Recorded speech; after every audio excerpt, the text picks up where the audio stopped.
Y después hay dos temas. Hay una excelente nota de Sebastián Lacunza en Diario AR, donde da cuenta, hay noticias sobre los dos candidatos de Juntos por el Cambio, sobre Esper, que va a ser candidato a diputado nacional en la provincia de Buenos Aires, y sobre este comisario que organizó una banda mandada por Patricia Bullrich, ahora se va a extender en el tema Adrián Murano, en donde hacían política desde las comisarías y en donde planeaban un golpe de Estado en la policía bonaerense, y alguno dice, todavía no se conoce todo lo que está en la justicia, que planeaban hacerle algún daño a Kicillof en los últimos días antes de la elección. Algún daño puede ser que te tiren un chico muerto, ¿eh? Ese es uno de los candidatos. Y el otro de los candidatos, Esper, si podemos mostrar esta nota de Sebastián Lacunza. Digo buena nota no porque hable de Esper, sino por lo documentado, por lo riguroso que es Sebastián Lacunza, un gran periodista, ¿no? Dice el vínculo entre Esper y un presunto narco buscado en Estados Unidos que se coronó en una extraña cita en un avión. Vamos a ir viendo cuáles son los párrafos principales de esta nota. Este es el candidato de Milei para diputado para octubre. La reconstrucción de aquella experiencia conduce a Federico Fred Machado, un presunto narco requerido por tribunales estadounidenses, que resiste la extradición desde su prisión domiciliaria en Viedma, Río Negro. Acusado en juzgados de Texas de narcotráfico y diversos fraudes por unos 350 millones de dólares mediante una compleja trama de aviones, el argentino Machado, residente en Florida, Estados Unidos, fue detenido en Neuquén el 15 de abril de 2021.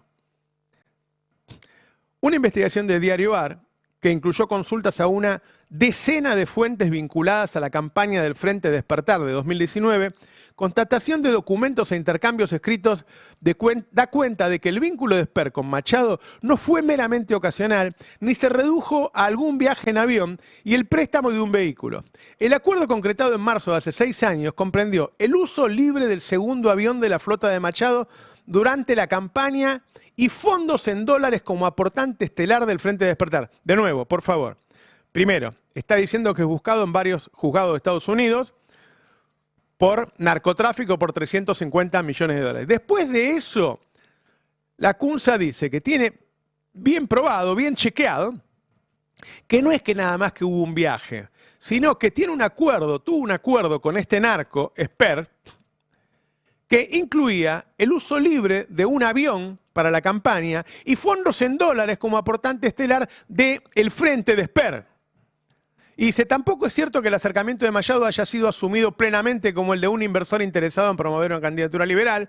Por el contrario, su despliegue y sus aportes despertaron sospechas de inmediato, lo que motivó que algunos involucrados en la campaña tomaran precauciones. Es decir, los dos candidatos de La Libertad Avanza, los dos candidatos elegidos por Milei, como ya ha pasado en varias provincias, son tipos con serios problemas judiciales. Son tipos con serios problemas judiciales. Es decir, lo que se está haciendo es llenar las legislaturas, desde el Congreso Nacional hasta legislaturas provinciales, de delincuentes. Que eso es lo que es el presidente y la hermana. Eso es lo que son los productores agropecuarios que tienen el 70% de los trabajadores negros. Delincuentes. Es el gobierno de los delincuentes. Y la mejor manera de gobernar como delincuente es decir que el otro es el delincuente. Vamos a seguir acompañando esta investigación de Lacunza sobre Esper y vamos a seguir acompañar esta investigación sobre el comisario. Y ya le quiero pasar la posta a Adrián Murano, que escribió una excelente nota sobre el tema. Hola, Adrián. ¿Qué tal? Buen día, Roberto, compañeros, ¿cómo andan? Hay varios temas de los que mencionaste que pueden reunirse en este episodio, aunque parezcan disociados. La campaña electoral, que en su momento fue anticipada por Axel Kicillof, el gobernador de la provincia, como una campaña roñosa. Claro. Dijo, hay que prepararse para una campaña roñosa. Tengo para mí que especulaba justamente con este tipo de movimientos que finalmente quedaron a la luz entre jueves y viernes de la semana pasada y con más detalle el fin de semana. ¿Qué se descubrió? Bueno, la reunión física, reunión personal de una cantidad de comisarios y efectivos policiales en actividad con un ex comisario mayor de la policía bonaerense, perdón, comisario inspector de la policía bonaerense, llamado Maximiliano Bondarenko. Hasta hace poco prácticamente desconocido para la sociedad en su conjunto, tenía algún grado de conocimiento en la tercera sección electoral y particularmente en Florencio Varela, donde había desarrollado alguna actividad electoral con distintas escuderías, porque formó parte de la escudería del PRO en alguna instancia, llegó a concejal, con esa escudería, pero su conocimiento público no salía de ese espacio geográfico. Se hace más conocido porque fue el designado por Sebastián Pareja y Karina Milei para la batalla central en la provincia de Buenos Aires, en la tercera sección electoral, lugar donde desplazó a quienes se presentaban como posibles candidatos, entre ellos el propio Pareja, que había iniciado el recorrido, el curso Sonorum, para ser el candidato de la tercera sección. Bueno, se lo termina designando a Bondarenko. Vos mostrabas recién una encuesta, la de proyección, una de las primeras que hacen foco en Provincia de Buenos Aires después del cierre de las candidaturas, donde se ratifica lo que ya sabíamos y es una tendencia de hace muchos años. La preocupación central de los bonaerenses está puesta en el tema de la seguridad. Sí. Ahora, en el peronismo se piensa que no lo pusieron para instalar la agenda de la seguridad, sino que lo pusieron porque él le garantizaba que la policía bonaerense, 90.000 policías bonaerenses, iban a apoyar a su candidatura y iban a hacer alguna travesura contra Kicillof. Hay una vieja frase de un comisario que escuché yo en primera persona, no es que me llegó de oídas, que es los jefes policiales de la bonaerense, esto hace muchos años, no de ahora, pero vale para este momento. Administramos el delito y las elecciones municipales. ¿Por qué? Bueno, porque son las dos instancias que vinculadas pueden generar un hecho de conmoción pública. Puede ser un hecho grave, gravísimo, o un hecho menor, pero de alto impacto. Esa capacidad de administración del delito, que es tradición en la policía bonaerense, en sus distintas instancias, en sus distintas etapas, tuvo varias en los últimos 30 años, por tomar el regreso de la democracia para acá, le da mucho poder político y mucho poder territorial. ¿Qué pasa si 2 días antes de las elecciones, no sé, matan a un niño o a un colectivero, qué sé yo? Bueno, y ahí estamos. Mirá lo que es Kicillof. Vamos a escucharlo al ministro Alonso porque recordó uno de esos episodios. A ver. Alonso en el tape 5, Ministro de Seguridad de la Provincia de Buenos Aires. Ministro de Seguridad de la Provincia de Buenos Aires, recordó uno de los casos emblemáticos de intervención policial que deriva en hecho político, que es el crimen de José Luis Cabezas. Escucharon al ministro Alonso. Bueno, estaba armando una estrategia política que iba en contra de la política del Ministerio de Seguridad, estaba armando una reforma policial, estaba organizando una purga policial. Esto ya lo vivimos en la provincia de Buenos Aires. En la década del 90, con los policías sin gorra, no sé si recuerda, cuando los policías retirados manejaban la policía y que eso derivó en el crimen de José Luis Cabezas, ¿no? En algún momento. Entonces es algo que ya vivimos, es peligroso. La verdad que la policía tiene una estructura vertical, piramidal, y tiene que responder a sus mandos naturales. No tiene por qué responder a la estrategia política de un candidato. Yo entiendo, Burri, que está en campaña, será un candidato porque simpatiza a ella, y yo lo respeto, no tengo nada que decirle a Bondarenko, ¿sí? Nosotros estamos operando sobre nuestros policías que hicieron las cosas mal. Bueno, esto decía Alonso con ese recuerdo y con ese antecedente respecto a la gravedad de lo que se descubrió. ¿Qué se descubrió? Que había un grupo de policías que conspiraban con fines políticos. En la nota que vos mencionabas, que publicamos el sábado, y complementa muy bien Nico en el panorama del domingo con información también adicional que se va conociendo naturalmente sobre el personaje, dábamos cuenta del equipo Rocket. Así se hacía llamar en su chat este grupo de policías. El equipo Rocket o el Team Rocket son los villanos de Pokémon. Dato. Cuestión que... ¿En serio? Sí, son los villanos de Pokémon.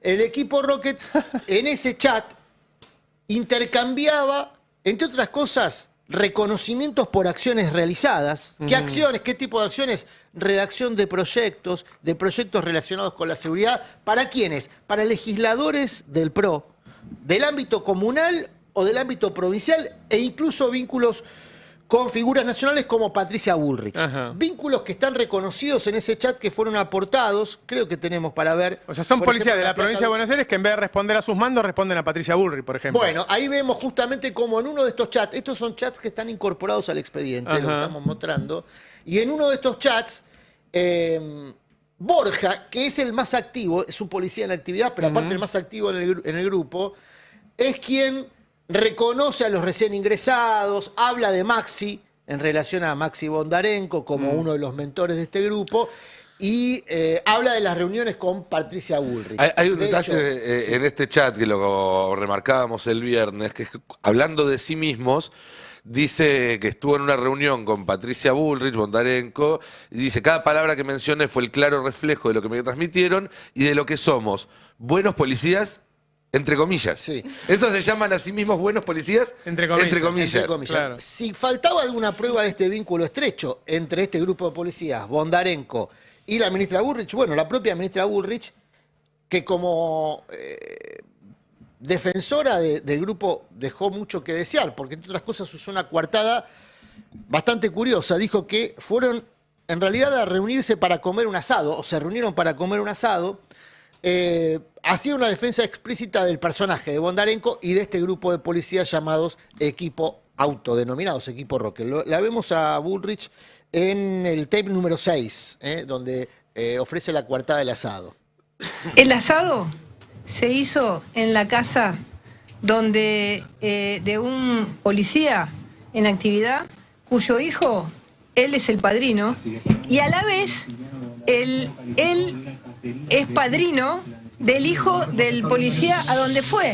Es decir, hay una relación de familia porque son padrinos ambos de sus hijos. Y en ese lugar se hizo un asado y a ese policía, junto a otros 23 policías, los echaron por compartir un asado de camaradería, de amistad. ¿Aseguran que hay pruebas? Sí, claro que hay pruebas del asado, por supuesto. Debe haber restos del asado. Patricia, ¿no hubo un allanamiento en el que encontraron supuestamente material militante? La lectura política de este hecho. Mire, la lectura política del hecho es que Kicillof, además de ser inútil, es una persona que odia a la policía y que está del lado de los delincuentes. Este es un poco el mensaje que transmitieron Esa es mi lectura. en esta conferencia de prensa Bullrich y Bondarenko. La coartada del asado. Quiero decir que no hay incompatibilidad entre conspirar y comer. Son acciones que se pueden realizar al mismo tiempo. Pero es casi una confesión de culpabilidad. Claro, por eso digo, porque es como que... funciona como una confesión. La esposa que cara al marido y le dice, me dijiste que salías a cenar con tus amigos y terminaste con una mina en un hotel y ella dice, no, pero cené con mis amigos. Bueno, Sí, bueno. Yo no el entiendo tema por es qué qué pasó siempre meten- después, o sea, qué Ahora, pasó... Siempre meten a los menores. Sí. Con D'Alessio era el nieto que le El mandaba nieto, sí, mensajes. acá y acá son los hijos que compadres. son los padrinos. Sí, Basta, no, ¿viste? Es que son verdad, compadres. Son Sí, compadres. sí, son Ahora, compadres. el tema es, y justamente este es el detalle, comete dos confesiones, sincericidios, Patricia Bullrich, en esta acción. Primero, reconoce la reunión. E insisto, no es incompatible conspirar y comer. En general, hay una larga tradición de reuniones conspirativas Vas a que se conspirar hicieron. con la panza vacía. Claro, es como exacto. tomarte Se un hicieron- ibupirac, te conviene comer un poquito antes. Así que, primera situación. Segunda situación, establecer el vínculo de compadres entre dos policías, Bondarenko y su compadre, que tienen antecedentes muy viscosos. Entre ellos, entre esos antecedentes, la ocupación de un terreno por el cual debieron responder, y lo hicieron a medias, en una instancia judicial. Lo recuerda el propio ministro Alonso, este episodio, en el tape número 9. Porque empiezan a conocerse a partir de esto otros antecedentes de Bondarenko bastante vidriosos. Escuchémoslo al ministro Alonso. Vos sabés que Bondarenko, él habla del 2017, cuando se hace candidato, justo en el 2017, antes de la candidatura, Asuntos Internos de la Policía archivó una causa por una usurpación de un terreno de Bondarenko. Bondarenko lo acusan de haber usurpado un terreno. Al lado de ese terreno, ¿sabés quién también construyó una casa? Valenzuela, su policía que es compadre, que forman familia. Y vos sabés que los dos son testigos mutuos en el juicio de usucapión. Usucapión, sabemos, es la forma de conseguir la titularidad de un terreno que no es tuyo, que vos ocupaste. Bueno, empezamos a conocer a partir de este episodio otros detalles de la biografía de Bondarenko. Me hiciste acordar, ¿te acordás hace poquito que fue Leila Gianni? ¿Se acuerdan? Leila Gianni era la que ponía la cara cuando no entregaban la comida. Sí. Que fue a Merlo a patotear al cura Paco Olveira. Sí. Y le dijo al cura Paco Olveira, acá tendría que venir Patricia Bullrich a sacarlos a los tiros a todos ustedes. El tipo que ofició casi de guardaespaldas de Leila Gianni en ese momento fue Bondarenko. Bueno, Esto mirá fue hace 2 a semanas. Bondarenko en relación a esto que dice Ari en el tape número 3. Porque es muy impresionante lo que vamos a ver. ¿Vos sos policía sucia? ¿Qué sucia? ¡Cerrá el orto vos! Filmado, hijo de puta. Filmado. ¿Qué dice? Vos Perdón. sos policía sucia, Eso es- cerrá ese el es orto. Bondarenko. Esto es Bondarenko en acción. Ajá. ¿Ah? ¿Con quiénes? Contra vecinos que estaban, en este caso, haciendo una hilera para tomar un transporte, un colectivo. Pero claro, estaban reclamando porque el colectivo no venía y había un reclamo previo sobre dificultades para acceder al transporte por problemas en el barrio, cosa que suele pasar lamentablemente en muchos barrios donde se corren paradas de colectivos Claro. por cuestiones de seguridad y las familias, los vecinos tienen que recorrer 5, 6, 10 cuadras más para acceder al transporte. Eso había provocado ahí una queja Sí, y sí. lo mandaron a Bondarenko. Y Bondarenko, escúchenlo de vuelta, porque esto es Bondarenko en acción. Yo sé que hay gente que va a simpatizar con esto, pero bueno, no podemos naturalizarlo. No está bien que un policía a un Insulte. vecino Claro. le responda de esta manera. Escúchenlo. ¿Vos sos policía sucia? ¿Qué sucia? ¡Cerrá el orto vos! Filmado, hijo de puta. Filmado. Bueno, sucia. Y ahí en la instancia final le pide a otro subalterno que le saque el teléfono al que estaba filmando. Claro, para que no quede pruebas. Como un detalle adicional. Che, ¿qué es lo que se espera de esta gente? Digo, que la policía le genere algún quilombo a Kisilov 2 o 3 días antes. Un quilombo puede ser tirarte un muerto, claramente. Un y que- acuartelamiento. Y que hagan fake news sobre el gobernador de la provincia de Buenos Aires, muy fuertes, sobre su vida personal y cosas así. Lo que se espera es una campaña terrible, Roñosa, terrible dijo. contra Kisilov. Y participa en esto un sector de la policía de la provincia de Buenos Aires. Hay que aclarar que es un sector al mando de Patricia Bullrich. Digo, Claro. para tener una idea, lo que está pasando acá, lo que te estamos mostrando es eso. Lo que estamos mostrando es eso. Es cómo se prepara ante una elección que aparentemente podría perder Milei para hacer trampa y en esa trampa coopta una parte de los agentes de seguridad y lo hace Patricia Bullrich. Yo no dejaría pasar 2 detalles. Detrás de esto, como siempre advertimos, hay negocios. Estos policías integraban la policía ecológica, así se los conoce. Ajá. Valenzuela, el compadre de Bondarenko, en su momento había sido desafectado de la policía, después fue reincorporado, acusado de tener un vínculo no virtuoso con empresas que están en el cordón del Riachuelo, que es un lugar donde debía realizarse, y se realizó durante muchos años, inspecciones severas, justamente Sí. por contaminación. Tanto Bondarenko como Valenzuela tuvieron crecimientos patrimoniales extraordinarios en sus vidas profesionales, al punto de que Bondarenko no es vecino de Florencio Varela, donde nació, sino que es vecino de La Plata, la 8ª sección electoral. Tiene allí una quinta muy, muy bonita. Quienes la frecuentan dicen que muy por encima de las posibilidades patrimoniales de Ajá. un funcionario policial. Funcionario policial que además tomó muchas veces licencia de su tarea como policía. Se dedicó a ser concejal en un tiempo Florencio Varela, después tuvo otras actividades. ¿Por Además, qué marcó esto del negocio? Tiene una cantidad de infracciones siendo policía, Ahí, que en si muchos querés. casos delitos, Sí. que hubieran ameritado que el tipo no fuera más policía. Bueno, de hecho, En vez de eso lo ascendieron 8 veces en 2 años. y recién renuncia a ser policía ahora, hace poquito. Hasta entonces pedía licencia. Todo esto que mencionamos, incluso también menciona Nico, de sus propios antecedentes, no sería nada si no se vinculara, insisto, con 2 datos. Su vinculación, particularmente a un comisario mayor muy conocido por sus manejos policiales. Manejos policiales no me refiero a la capacidad para administrar a la fuerza policial, sino para manejar a la policía con fines políticos. Hugo Maxkin.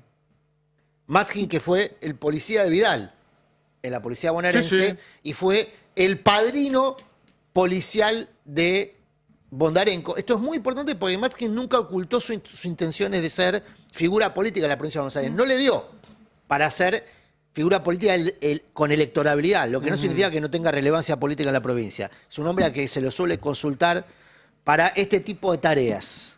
Porque conoce, por supuesto, a todo. Fue jefe de la policía bonaerense. El episodio de los Ingorra refería a lo que mencionaba Alonso, mencionaba a los antecesores de Matzkin en la misma función.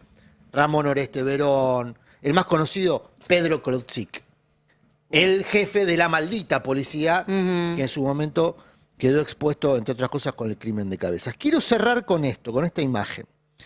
Bondarenko, en sus múltiples etapas políticas, publicó un video que vamos a compartir. Es un video donde se lo ve a Bondarenko promocionándose a sí mismo, donde dice volver a creer. Miren esta imagen. Es el que estamos viendo justamente en pantalla. Donde me necesite yo voy a estar. Y sé que donde yo lo necesite usted va a estar conmigo acá. Yo creo en vos y con la vecina. Soy el comisario inspector Maximiliano Iván Bondarenko, jefe del Comando Sur La Matanza. Yo creo en ustedes. Cuenten conmigo. Año 17 es esto. Esto es año 17. Las elecciones del 17. Creo que hizo campaña con uniforme de... Sí. Bueno, policía. el jefe de Bondarenko en esta época era Matzkin. Y autorizó de manera informal, que es justamente lo que marca Ari, el propio Bondarenko hiciera campaña con el uniforme policial. Puesto, claro. Y fíjense quiénes están detrás. Otros efectivos policiales, Claro. todos incumpliendo la norma, todos Claro. incumpliendo la reglamentación que impide esto. Que impide que la policía haga Claro. campaña partidaria. Pero además todos a cara descubierta. Todos a cara descubierta, ninguno fue sancionado. Ninguno, empezando por el propio Bondarenko. Este es el dato con el que yo quería cerrar porque Pero pasaron conecta 7 con lo años que de vos- esto. ¿Eh? Pasó 7 años, sí. Pasaron 7 años. Este es el dato que yo con el que quería cerrar y es el que quería conectar con lo que vos mencionabas. Esto no nació ahora, tiene una larga tradición. Tuvo momentos muy expuestos, como el caso Cabezas, pero hubo muchísimos otros no tan conocidos. No tan conocidos para el público. La política de la provincia de Buenos Aires la conocen todos. Todos en la provincia de Buenos Aires, los que hacen política, conocen las acciones que en distintas instancias electorales fueron manipulando al electorado en función de lo que vos mostrabas en la encuesta. Hay una preocupación genuina por la seguridad.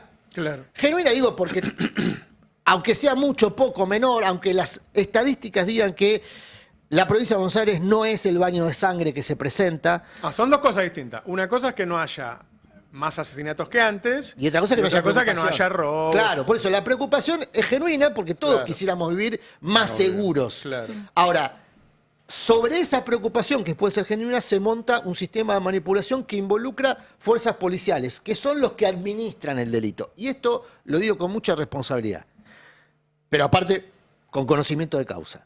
Efectivamente, la policía se jacta de administrar el delito. No solamente la bonaerense, también la federal. Lo que pasa es que lo hacen en circunstancias y jurisdicciones muy distintas. Es decir, no luchar contra el delito, sino administrarlo. Administrarlo. Es más, es lo que venden los jefes policiales a los funcionarios políticos con los que trabajan. Claro. Pueden ser intendentes.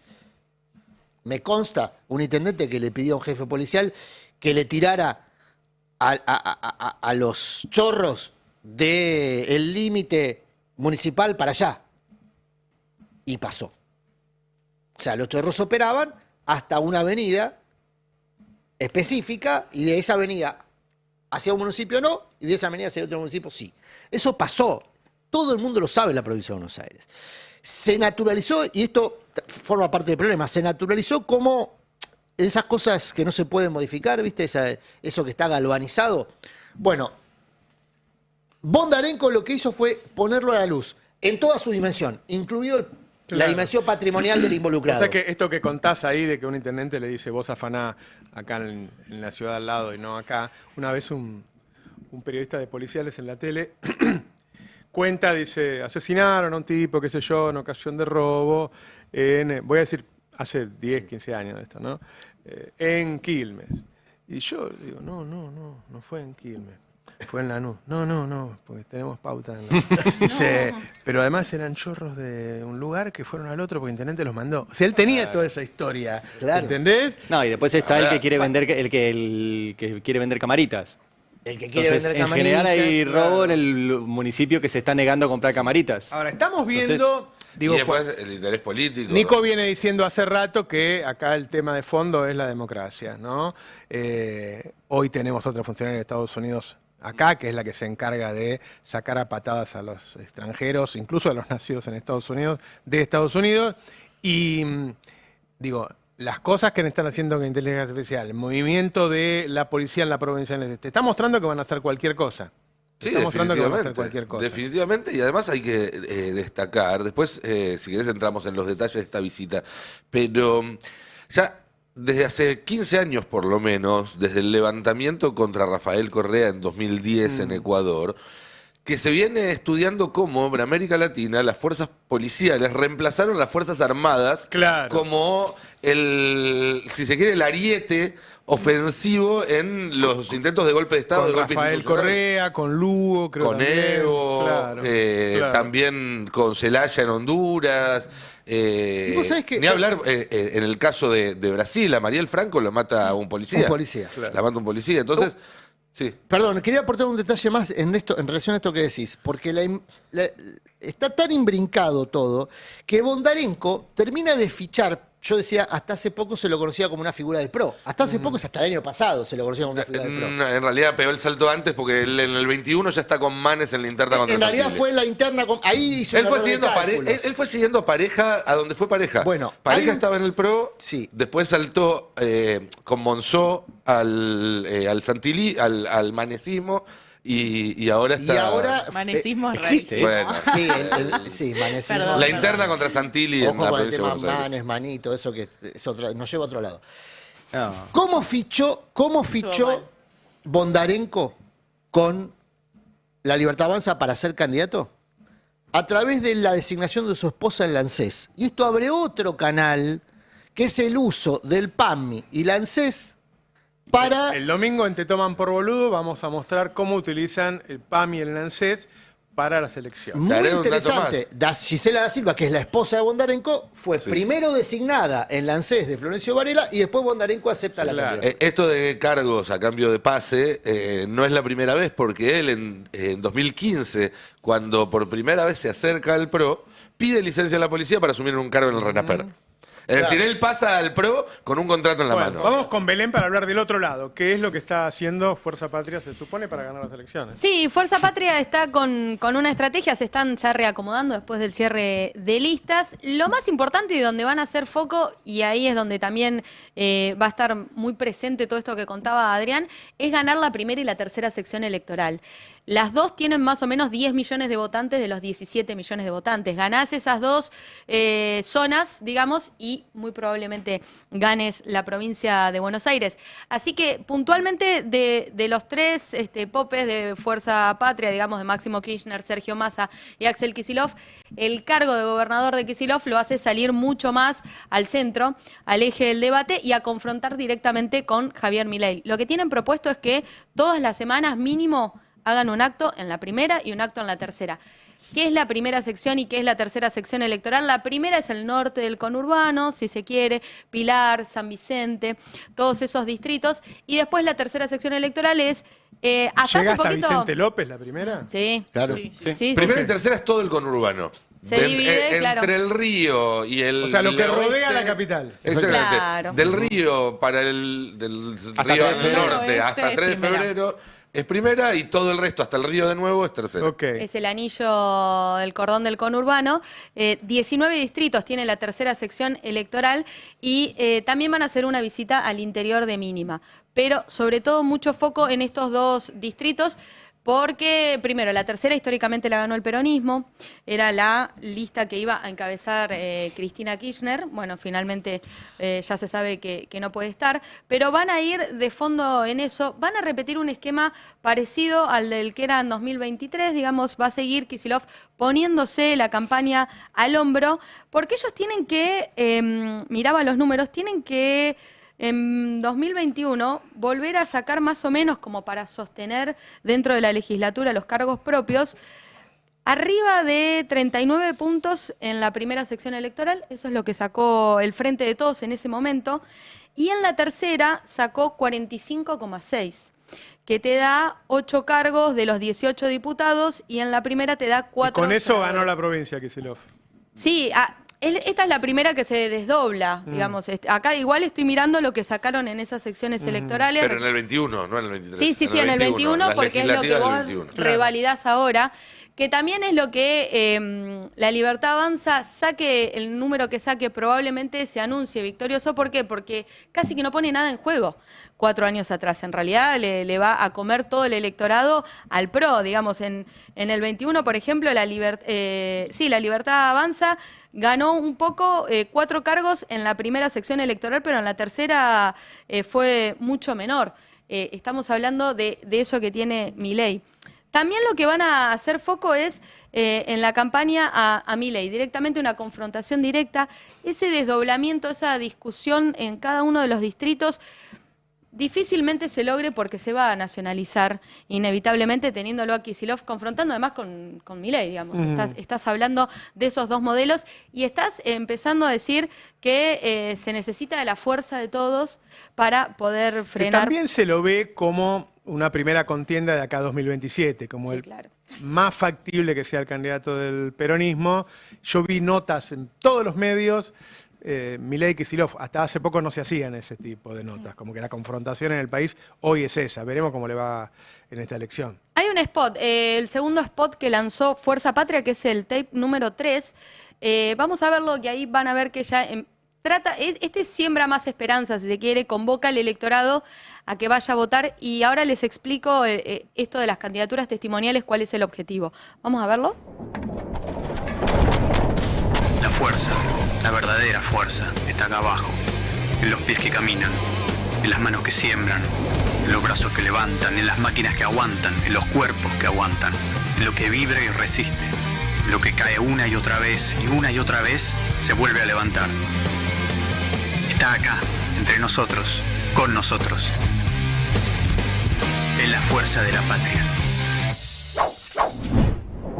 Bueno, fíjate que ahí también te está mostrando todos los sectores que han sido golpeados, la industria, el Garraham, los jubilados. De fondo la música es de Alma Fuerte y la canción es Triunfo, digamos, tiene que ver mucho ahí ese metamensaje. Por ejemplo, esta semana... Hoy mismo Kicillof va a estar en General Alvarado, mañana martes va a estar en Pilar, primera sección electoral, el miércoles va a hacer actividades en Casa de Gobierno, pero el jueves, por ejemplo, va a volver de nuevo a Lomas de Zamora, estuvo la semana pasada, el viernes pasado, en General Pinto, en Chacabuco, y el viernes por ahora tiene la agenda libre, la tiene liberada y después ya durante la semana se le empiezan a cargar de actividades. Pero van por ese lado. Y respecto a lo que son las candidaturas testimoniales, como se le dicen, digo, el caso de Verónica Magario encabeza la tercera, Gabriel Catopodis encabeza la primera, apuntan a que ellos lo que explican desde Fuerza Patria es: pusimos lo más fuerte en cada uno para convocar primero a la militancia propia. Es decir, para que todo lo que es el peronismo salga a votar, entonces de ahí que ponen esos nombres fuertes y todos te están diciendo que van a asumir. El caso de Quilmes, por ejemplo, Mayra Mendoza, ella dice que va a asumir en la legislatura, varios intendentes, bueno, ahí tenés otra discusión de fondo mirando el 2027 y la gobernación de la provincia de Buenos Aires, pero esa es la explicación que dan ellos. Dijiste que iba a ir a la bonita Miramar. ¿En cuánto juega, los que más saben de política, que el intendente sea candidato? Ordena muchísimo la campaña, ¿no? Claro. Ordena la campaña. Te dicen que ya conoces, por ejemplo, en Ensenada, Mario Seco encabeza la primera lista de concejales. Vos ya sabés lo que es Seco. Hace 20 años que está en Ensenada. No, son intendentes que en general tienen aparte buena performance electoral. ¿Pero él tira de la boleta? El tema más que tirar de la boleta... Seco tuvo más del 60% de los votos. Es que pero hay una cuestión ahí. Más que tirar de la boleta en el caso del que entra al cuarto oscuro sin saber qué boleta elige y mira y ve a Seco y lo reconoce y lo pone. Los intendentes son los que movilizan territorialmente, y en una elección en la cual la diferencia va a estar entre si va a votar el 60% o el 70%, es el trabajo de los intendentes yendo casa por casa, haciendo que la gente salga a votar, lo que puede hacerte la diferencia. Yo creo que tiene que ver más con eso, con movilizar al que ya sabes que si va a votar, te vota a vos, y quizás hoy está dudando porque se vota 2 veces, porque está medio hinchado de las bolas, porque no le está yendo bien, que en convencer a un indeciso, que a nivel municipal yo diría que no se ve tanto, porque en el municipio en general es eso, es gente con la que vos ya los conocés, ya sabés cómo gestionan, al oficialista y también al principal opositor. Es lista sábana, ¿no? Entonces, el que está al frente de la lista sábana es o el diputado o el candidato a senador. Entonces, también, en términos de tirar, bueno, en la lógica de Lista Sábana es el primero. Sí, son dos cuerpos igual, ¿no? Claro, bueno, Sí, por eso. tenés la Tenés local las y la dos puntas, provincial. no tenés nada ahí en el medio, No, digamos. porque además en octubre vos vas a tener boleta única en Provincia de Buenos Aires por primera vez. Claro. Va a ser totalmente otro sistema y otra forma de Yo votación. primero- ¿Aparece primero Verónica Magario? Sí, Sí, cabeza de... Ok. Claro, En toda pero la foto es la de la ella. tercera, Magario. la tercera sección. Sí. Pero, ¿por qué aludía a Miramar? Aparte de hacerle el chivo, Espinosa también es candidato. Espinosa. Sí, es en la local. candidato Van en la La local. Matanza. En la matanza, la de boleta de Fuerza Patria va a tener la foto de Magario Magario en la y parte Espinosa. izquierda y la de Espinosa en la parte derecha. ¿Qué lo parió? Claro. Porque el tema es cómo se llega con el bolsillo a la elección de septiembre. En la provincia de Buenos Aires y en algunos municipios muy afectados por la política de Milei. Por ejemplo, hoy, Kicillof va a la costa atlántica. La costa atlántica está muy afectada por la política de Milei. Claro. Pero hay una narrativa para inculpar eventualmente al intendente local o al gobierno provincial según quien haga la campaña. Montenegro, el fin de semana, cuando se conocieron los datos de desocupación hotelera en Mar del Plata, le echó la culpa a Kicillof. ¿Y cómo hace Kicillof para que Bueno, en un rulo, por eso, en un rulo bastante exótico, Montenegro es candidato. O sea, va a ir a validarse Gestión, sí, sí. como intendente después de la peor campaña en una ¿Y década. cómo haría La Kicillof peor para que campaña la de- gente no vaya Quería a un Mar del Plata? previaje provincial. No, planteaba que la provincia de Buenos Aires no hizo el ajuste que tenía que hacer, dilapidó recursos y no estimuló. No habló O sea, de un quería un previaje provincial. No habló de un previaje. Pero no está esti- haciendo un ajuste, incluso si querés obligado, porque No, si no pero le lo más giran los fondos. exótico, lo más exótico, Roberto. Pero es que parte de un ajuste nacional eso, es un Pero no hay que problema del tipo de buscarle cambio. Pero por eso digo, lo más exótico es que Montenegro forma parte de un dispositivo político que criticaba que Kicillof financiara los viajes egresados ¿a dónde? A Mar del Plata. Pero no hay que buscarle cuenta que- lógica. te das El cuenta problema es que que estamos es- buscándole es- lógica a un discurso que no se construye desde la lógica. Claro, y desde la verdad. O sea, ni de la Muchísimo lógica, ni de menos. la verdad, ni del hecho La cierto. verdad era algo que en las campañas se había perdido hace mucho. Cierta coherencia o cierta lógica entre lo que decís el lunes y lo que decís el martes, no. El fenómeno de esta época es eso. Es que Milei puede estar diciendo una cosa a la mañana y otra a la tarde y no hay ningún problema. Que Montenegro puede criticar a Kicillof por no hacer lo que él le decía a Kicillof que no hiciera y no hay ningún problema. No son discursos que se construyen Bueno, hay que- desde la asociación ¿Cómo de se ideas, apela? sino desde la construcción de un enemigo. Todo lo que haga el enemigo va a estar mal. Todo lo que nosotros proyectemos que el enemigo hace, aunque no lo haga, está mal. Y todo lo que deja de hacer es lo que debería haber hecho. No, y sobre todo que no hay, esto que decíamos antes, todos fingen que no pasa. El otro día hablamos con la presidenta de la Asociación de Hoteles del país. Todo devastado, o sea, Mar del Plata es lo peor, pero está todo... Dice, 10 personas por día se van, se pierden el laburo. 10 personas por día, estamos 20% promedio abajo que el año pasado, depende el lugar. ¿Y qué tiene que pasar? No, que bajen los impuestos. Bueno, ese es No, un pero poco- ese es el tu mantra, problema es que la gente no está yendo al Ese hotel. es el mantra. Pero voy a tirar el una mantra de lanza Montenegro es por la esa. señora. Es lo que saca Came. O sea, Came vos ves la caída en ventas y te dicen, ¿cuál es el problema? Que no se vende. ¿Qué es lo que tiene que pasar? Bajar impuestos. Y vos decís, no, hermano, tiene que crecer la demanda. Pero si no se pará, vende. está estimulado por el propio Milei. Si Milei va a la Sí, sí. rural y les dice, les voy a bajar impuestos, yo, Sí. si tengo un comercio, pido lo mismo. ¿Por qué Pero si saben que no esa hay... baja Pero, de pará, impuestos ¿sabes? no Pero mi redunda en tema mayor es que se hacen consumo. los boludos, porque No, pero- saben que no es así la solución. Correcto. O sea, Pero no es si que son yo soy ilusos. comerciante, me pongo en este lugar.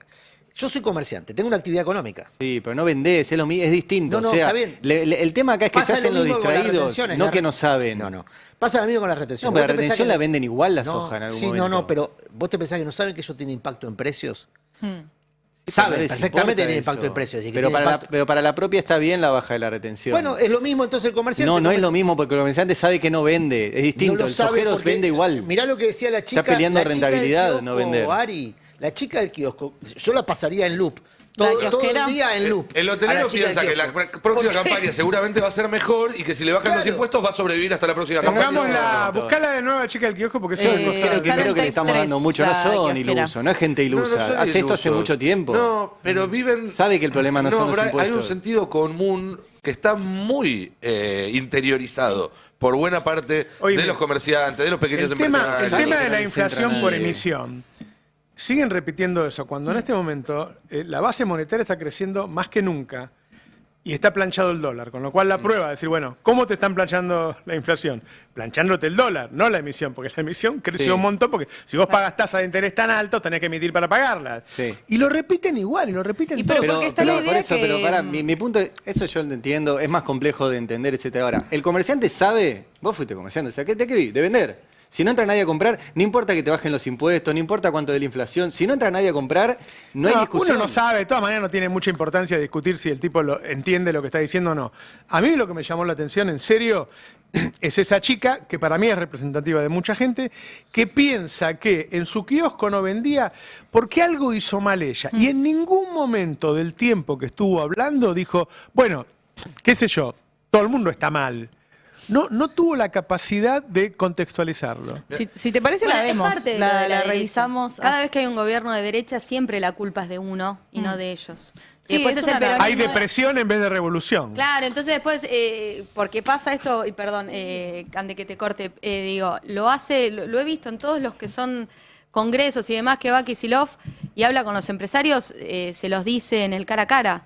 Ustedes saben por qué estamos así, por eso les pido que con su fuerza combatamos a Milei, y les pone a poner ejemplos muy cercanos donde te demuestra que si no se consume es porque la calle está parada, ¿no? Sí. Esto que decía la chica, la kiosquera. Yo tengo un par de videos, porque por un lado podemos repasar de nuevo lo que dijo esta chica del kiosco en el tape 3, porque ahí hay una narrativa que es una narrativa más general y que tiene que ver con esta individualización de la culpa, ¿no? Como no vendo yo. ¿Por qué no vendo yo? Bueno, porque fallé yo.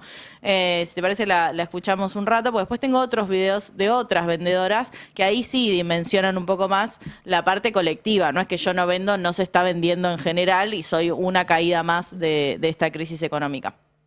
Oficialmente el kiosco está cerrado, bajamos la persiana, no aguantamos hasta fin de mes, ya está, etapa terminada. Y les vengo a decir un poquito cómo me siento al respecto.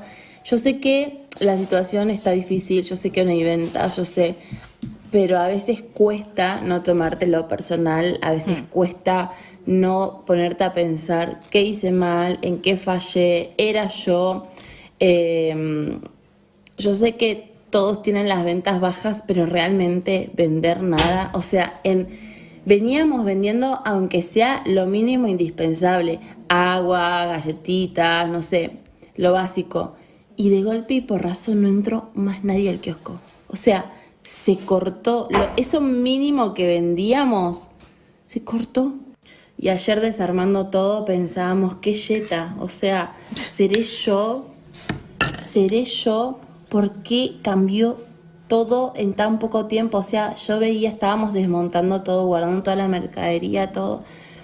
Y decía, no lo puedo creer. O sea, en un año me cerré mi local de ropa de bebés porque se me paró el consumo mal, porque hubieron muchos cambios de precios también, y ahora el kiosco, soy consciente que lo pusimos súper apresuradas, necesitábamos trabajar y fue lo más rápido que pudimos armar y sin saber mucho del tema. Bueno, ahí está la individualización, ¿no? Como si hubiese sido un problema de alguna estrategia que salió mal, de que no estaba preparada para el negocio, de que fue yeta, digo, un montón de explicaciones. Hay que dar un poco de contexto. Ella es como una influencer libertaria, digamos, o sea, siempre habla a favor del gobierno. Entonces hay una línea acá que se repite, lo hemos visto. Ese contexto no lo conocía. Claro, lo hemos visto en otros videos donde hay una generación que es emprendedora, que son jóvenes, que apoyan a Milei y que quieren dar una explicación de por qué les está yendo tan mal sin perder o sin dejar de mostrar su apoyo por el gobierno y decir, bueno, es culpa mía que yo me monté un negocio que no sabía y bueno, seguiremos en esta sección de crisis y beboteo.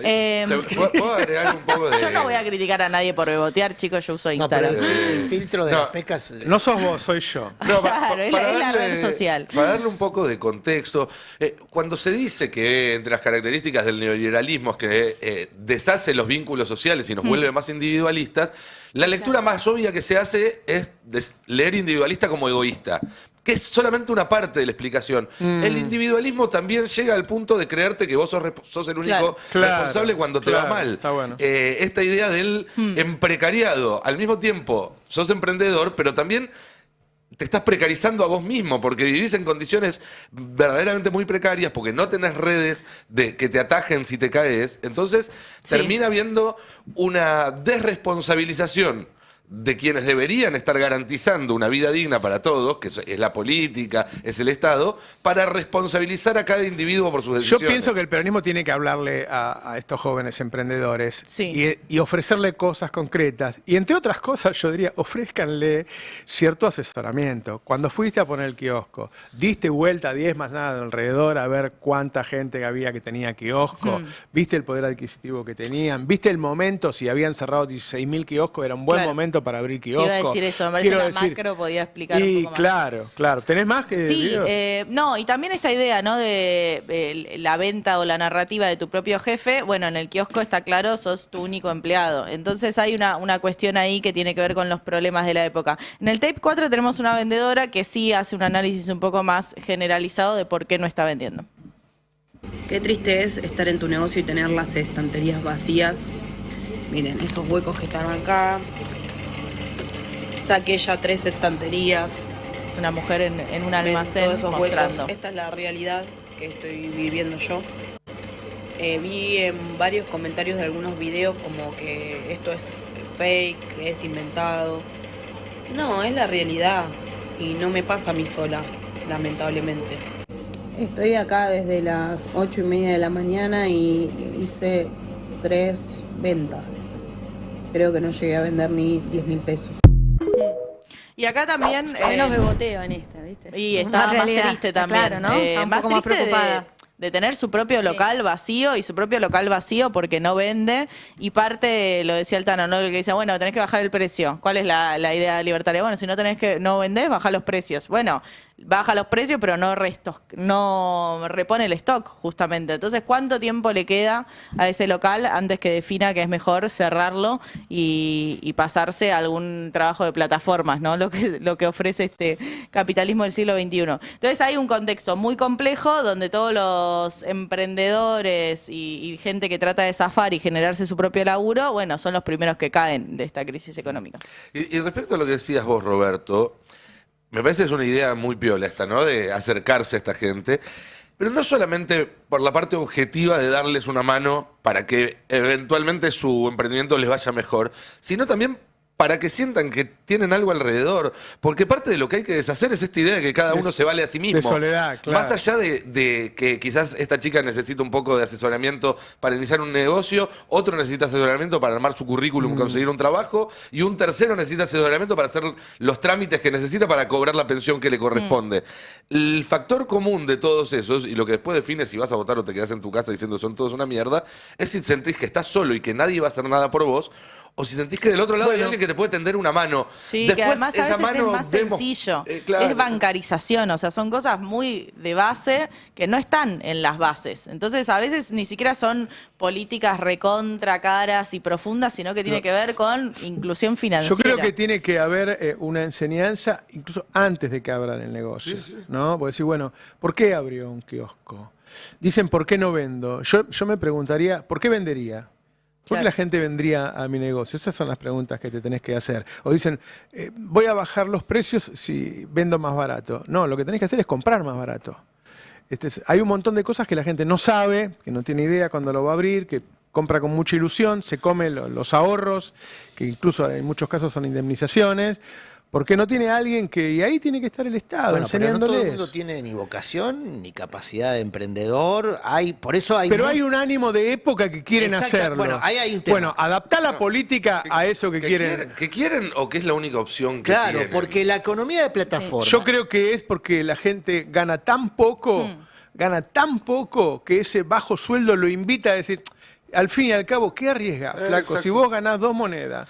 Sobre todo para la juventud, ¿no? Que abundan los sueldos de 600 lucas, 700 lucas, jornada completa. Voy a decir, ¿para qué voy a laburar todo el día para alguien por 600 lucas si puedo ponerme mi negocio y sacar más o menos eso? Sino que es ganar poco y saber que vos podés estar 10 años laburando ahí y vas a seguir ganando poco. Sí. Es decir, cuando vos te pasas a un emprendimiento propio, siempre está la idea de que si te va más o menos bien podés mejorar. Algo que hoy el trabajo formal ya no ofrece esa idea de entrar en una empresa en el cargo más bajo, Muy bueno, me sí. rompí el culo laburando y en 3 años conseguí un ascenso y en 5 era jefe de un equipo y en 15 años más tarde era el jefe de toda la empresa o tenía un cargo importante, ya no existe. Entonces la única chance que ve la gente de Claro. que te vaya mejor en unos años que ahora es o pegarla, y por eso también la timba, las criptomonedas, los Porsche, Claro, los OnlyFans, claro. o el precariado, el emprendedurismo de un lugar sumamente precario. Una cosa, ¿no? Yo no quiero intelectualizar todo, pero Pero lo voy a hacer. sí, porque en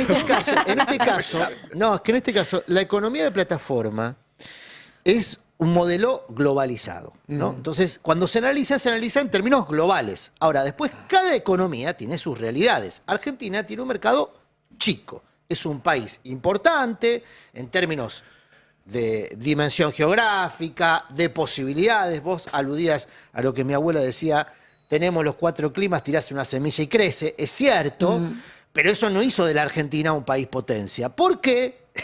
Porque efectivamente pasa eso. Tirás una semilla y crece, tenés todos los climas, lo que hemos escuchado toda la vida. ¿Y por qué Argentina no es potencia teniendo esas ventajas naturales, teniendo posibilidades de explotación minera? ¿Por qué? Bueno, entre otras cosas, porque su propio mercado no resulta atractivo. Tiene, además, una ubicación geográfica a nivel global que no beneficia a la logística. Al revés, la perjudica, la hace más cara.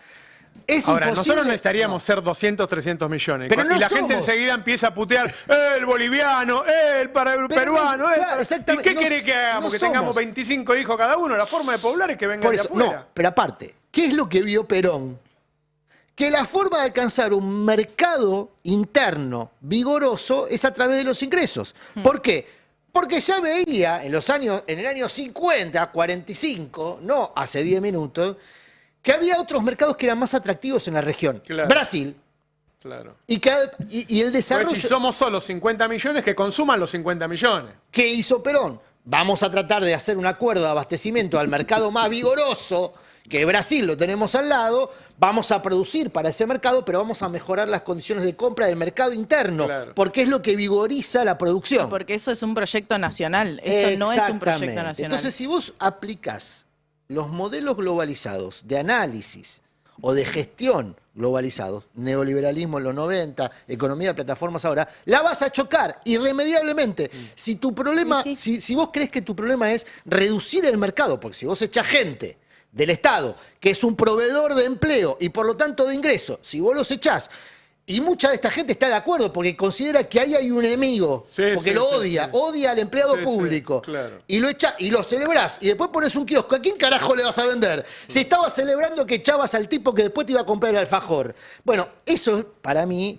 es la falla de globalizar las campañas, no solamente el análisis. Y es la falla del campo popular, de creer que la solución pasa por disputar en sentido simbólico y concreto ese modelo o ese sistema global de economía. Está mal. La economía argentina no es eso, es otra cosa. Una parte de la batalla, de la derrota de la batalla cultural, es que yo veo dirigentes dándole la razón a ellos. Pero claro, por eso vuelvo a lo que decía, vos mencionabas a Stiglitz.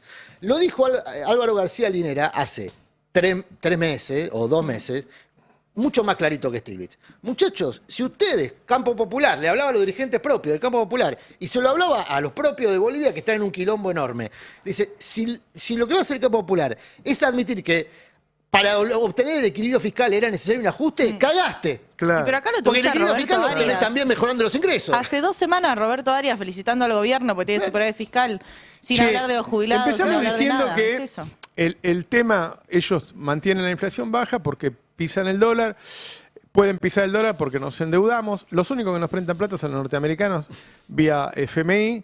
Hoy hay otra alta funcionaria y decimos, nunca vinieron a Argentina semejante nivel de funcionarios y todos los meses viene uno. ¿Por qué? ¿Qué estamos negociando? ¿A qué vienen?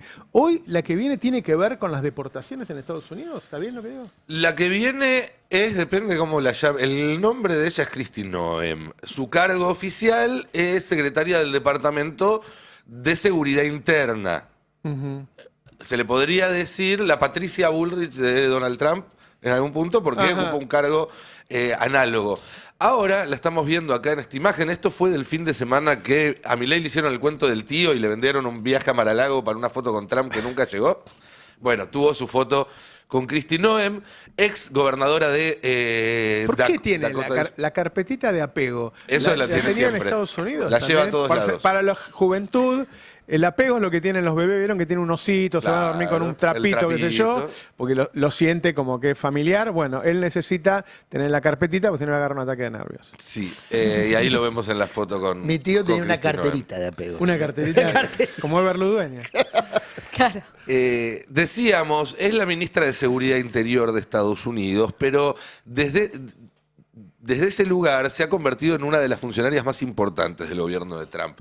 ¿Por qué? Porque bajo su órbita, bajo la órbita del Ministerio de Seguridad Interior, está todo lo que tiene que ver con la Policía de Control de Inmigraciones. Esa que ustedes reconocerán. Es el Ministerio del Odio. Básicamente es los que hacen la batalla las cultural, dice, la deportaciones. culpa la tienen eso. Son los que ejecutan, en todo caso, esa parte de la batalla cultural. Ya deportaron más de 150.000 personas en 6 meses. ¿150.000? Más de 150.000 en 6 meses, muchos de ellos a los campos de concentración que tienen ahí Bukele en El Salvador. Qué locura. Veíamos, acá lo hemos mostrado, cómo iban a hacer raíces en granjas donde trabajan inmigrantes, en las estaciones de servicio donde se juntaban a comer. Pero no solo eso, sino que ahí se empezó a hacer también la fuerza de choque del gobierno de Estados Unidos para reprimir algunas manifestaciones políticas en contra. Ajá. Está creciendo mucho su rol interno. Y en ese marco, hace 2 semanas, 3 semanas, Trump consiguió aprobar una mega ley que se llamaba la Ley Grande y Bella, en serio, esto no es un chiste, The Big and Beautiful Act era el nombre, que entre un montón de cosas, como la ley de bases de acá, incluía un aumento del presupuesto para el ICE, para el ICE, la policía migratoria. ¿De cuánto era ese aumento del presupuesto? 75.000 millones de dólares. No me estoy equivocando en ningún cero, ¿eh? 75.000 millones de dólares. Es la guita que le debe la Argentina al Fondo Monetario Internacional. Claro. Es más que el presupuesto militar de la India, el país más poblado del planeta. Es más que el presupuesto acumulado del FBI, la DEA, la Agencia de Regulación de Armas, la Agencia de Servicio Penitenciario y la Agencia de Alguaciles, que sería la Policía Federal de Estados Unidos. ¿Para echar inmigrantes? Es que no es solo para echar inmigrantes, también es para espionaje interno, también es para persecución de opositores. Muy parecido y a la demás. Argentina, ¿no? Donde más se suma es en la CIDE y esas cosas. Exactamente. Y acá es donde a mí esta visita me parece que hay que prestarle mucha atención. Porque lo vimos la semana pasada al futuro embajador Lamelas diciendo estamos dispuestos a apoyar con lo que sea necesario al gobierno de Donald Trump. Lo dijo Scott Bessent, el secretario del Tesoro, otro funcionario que hizo una visita difícil de explicar. Sí. Y obviamente lo que uno primero piensa es en plata. De hecho, salió la declaración de Lamelas y a los 2 días el FMI terminó sacando el informe que anticipa que nos van a prestar 2.000 millones de dólares. Pero como charlábamos antes con Cande, no hay ninguna cantidad de plata que alcance para sostener este gobierno en el largo plazo. Sí, hasta octubre. Pero Lamelas hablaba del segundo mandato de Milei ya. Y si los 12.000 millones del fondo no alcanzaban, entonces, ¿qué más está dispuesto a hacer, además de dar plata a Estados Unidos para sostener a este gobierno? Ahí está la duda. ¿Desde qué punto de vista esta persona que está encargada del aparato de espionaje interno y de persecución interna de Trump viene acá a hablar con Milei ahora a las 11 de la mañana y luego con Bullrich? ¿De qué van a hablar? Porque el título va a ser que los argentinos van a poder entrar sin visa a Estados Unidos. Con eso van a tratar de explicarte por qué vino hasta acá. Se podía hacer sin que viniera ella hasta acá ese anuncio. Nos manda un fax. Pero además, y acá está la trampa, el anuncio real no es ese. El anuncio real es que Argentina va a empezar el proceso para ser uno de los países incluidos en el programa de waiver de visas, es decir, para no entrar con visas. Es un proceso que puede llevar varios meses. Y que en el camino, probablemente Estados Unidos, para que Argentina pueda ingresar a este programa, le va a exigir a la Argentina determinados cambios regulatorios. Por ejemplo, una ley más dura para dar ciudadanía argentina, porque Estados Unidos dice, si nosotros vamos a dejar entrar a todos los ciudadanos argentinos, entonces vos nos tenés que asegurar que no le das esta ciudadanía a cualquiera. Por poner un ejemplo, mucho ojo a los cambios por DNU que puede hacer el gobierno en materia migratoria, en materia de seguridad interna, en materia de seguridad de fronteras, en materia de lucha contra el terrorismo, porque son condiciones que le va a poner Estados Unidos para darle, si eventualmente le da, este beneficio. Y digo si eventualmente le da, porque ustedes saben que las visas que da Estados Unidos en general tienen que ver más con que la gente no se instale ahí de forma ilegal a laburar y a vivir que con la lucha contra el terrorismo o cualquier otra cuestión. Y la Argentina en este momento está mostrando un incremento muy grande de emigración de personas argentinas que van a otros lugares del mundo, entre ellos Estados Unidos, a buscar un laburo, una salida, porque acá no la tienen. Argentina ya había pasado por esto en el 96. En el 96, Clinton firma con Menem y le dice: los argentinos van a poder entrar sin visa a Estados Unidos. ¿Cuándo lo revierten? Después de la crisis de 2001, cuando se empezaron a ir tantos argentinos a buscar suerte en cualquier lugar del mundo, que Estados Unidos dijo: nosotros no podemos hacernos cargo de esto. Con lo cual, si nos dan este beneficio, hay que ver cuánto dura, porque Argentina está pasando nuevamente un proceso de migración, pero sobre todo, ojo, con qué nos piden a cambio, es decir, qué cambios van a pedirle a la Argentina que hagan sus leyes para darle este beneficio, y sobre todo, ¿qué hay en la agenda secreta? Vos sospechás, claro, que viene. Hay otra agenda que claramente tiene que ver está directamente relacionado con... lo que hablábamos hace un rato de la utilización de la policía para la política también. En aquel momento, cuando Menem hace ese acuerdo, que duró 7 años, ¿no? Como mencionabas. Del 96 al 2001, sí, Bueno, 5 años. Inmediatamente después se habilita la licitación para modificar la gestión de los pasaportes. ¿Quién se queda con ese negocio pagando coimas? Está aprobado, que se pagaron coimas. No. Primero el grupo Macri, que subcontrata a Siemens, también en un escándalo de coimas, que descubrimos porque se investigó en Alemania, si no en Argentina estaríamos esperando todavía, que también pagó coimas para sacar a otro oferente. Pero el grupo Macri se había quedado con el negocio de la emisión de los pasaportes, que contenía medidas de seguridad pedidas por Estados Unidos para habilitar este web, porque en realidad es una concesión que se da, ¿no? Sí, es lo mismo que tienen los habitantes de la Unión Europea y demás. ¿Qué está exigiendo Estados Unidos ahora? Integrar medidas de seguridad. Claro. Así que Estados Unidos controle las medidas de seguridad de del tráfico en Argentina. Esto lo permite la tecnología, ya Estados Unidos no necesita controlar la emisión de pasaportes o controlar ingreso y egreso a través de los pasaportes, sino lo hace online. ¿Por qué es importante? Esto en su momento lo había expuesto el de Wikileaks, ¿cómo se llamaba? Que estuvo preso mucho tiempo. Julian Assange. Assange. Lo había investigado y publicado Assange. La economía que está activa hoy es la economía de plataformas. Cuanto más información se tiene sobre tus actividades de todo tipo, más se focaliza el comercio. Y quiero dar un ejemplo muy vinculado a esto que es noticia hoy en todo el mundo. ¿Ustedes conocen Shein? Sí. Shein? Bueno, Shein es una fábrica de ropa que al mismo tiempo es una plataforma global de comercialización de ropa. Muy barata, pero muy barata es China. Sí, ahora tiene sede fuera de China porque tuvo unas controversias en China justamente por esto que voy a contar. Creo que la tiene en Singapur, la sede legal. Pero opera en China y su fábrica está en China. Vende ropa como si te dijese, no sé, sacos a 10 centavos de dólar, ¿sí? O sea, es imposible de comprar. Forma parte de un sistema de venta que es compulsivo. Comprás, no importa qué, porque es barato. Y toda su campaña de comercialización está focalizada en conocerte. Si vos te demorás 30 segundos viendo algo, la empresa sabe que ese algo va a ser atractivo. Entonces, ¿qué hace? Empieza a producir. Como tiene una gran capacidad de producción, en 10 días hace producción a escala global de una camisa. En 10 días. Imaginen la escala, ¿eh? Claro. No lo tiene todavía, tiene solamente el diseño expuesto, pero si detecta que vos te quedaste 15 segundos, dice, esto se va a vender. Me lo pongo a producir, en 10 días lo tengo y en 15 lo tenés en tu casa. Y no existía esa prenda. Claro. Bueno, eso se hace a partir de conocer lo que vos haces, tu comportamiento en redes sociales o tu comportamiento en general. ¿Por qué? Porque Shein está viendo también lugares físicos. Hay otros que ya hacen lo mismo, Primark, por ejemplo, más conocido para los argentinos, que van a España. ¿Qué hacen en esos lugares físicos? Venden el stock que no comercializan online. Y aunque les parezca mentira, lo venden más caro. Vos decís, ¿cómo más caro si yo me compré una remera a $1.50? Bueno, ¿saben cuánto cobra la persona que hace esa ropa? 2 centavos de dólar. Por hora. Exactamente.